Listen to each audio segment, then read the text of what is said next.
محمد جاوید بھائی کا سوال ہے، سوگ کے لیے 3 دن جو مختص ہیں، کہ ایسی کوئی حدیث ہے؟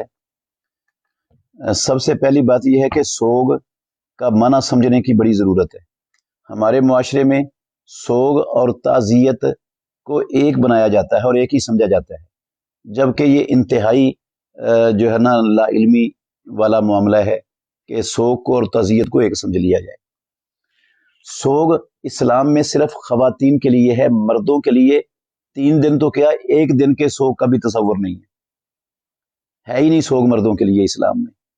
رسول اللہ صلی اللہ علیہ وسلم نے فرمایا حلال نہیں ہے اس عورت کے لیے جو اللہ پر اور آخرت پر ایمان رکھتی ہے ان تحدہ علی میتن کے کسی میت پر سوگ منائے 3 دن سے زیادہ۔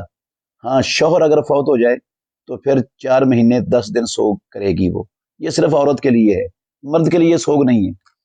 اور سوگ کا مطلب ہوتا ہے میک اپ نہیں کرنا، تیار نہیں ہونا، جس طرح خاوند کے لیے تیار ہوتی ہے عورت، اور خوشبو نہیں لگانی، یہ ہوتا ہے سوگ کا مطلب۔ تو اگر کوئی عام رشتہ دار گھر میں فوت ہو جائے تو عورتوں کو اجازت ہے سوگ منانا چاہیں تو 3 دن تک وہ زیب و زینت ترک کر سکتی ہیں، فرض نہیں ہے ان پر زیب و زینت ترک کرنا، وہ 1 دن بھی نہ کریں تو جائز ہے، حرام نہیں ہے۔ اور اگر خامد فوت ہو جائے تو پھر 4 مہینے 10 دن تک سوگ فرض ہے عورت پر، پھر وہ زیب و زینت 4 مہینے 10 دن بالکل بھی نہیں کر سکتی، یہ ہے سوگ۔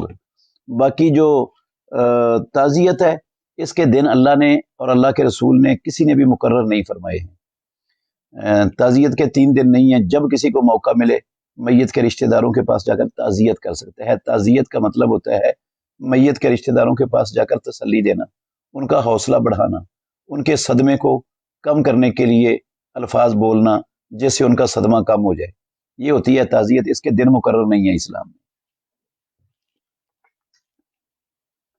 رسول اللہ صلی اللہ علیہ وسلم صحیح بخاری میں ہے کتاب الجنائز میں، حضرت جعفر طیار رضی اللہ عنہ کی شہادت کی خبر آئی تو آپ پہلے دن بھی نہیں گئے، دوسرے دن بھی نہیں گئے، تیسرے دن بھی نہیں گئے، چوتھے دن گئے تعزیت کرنے کے لیے ان کے گھر۔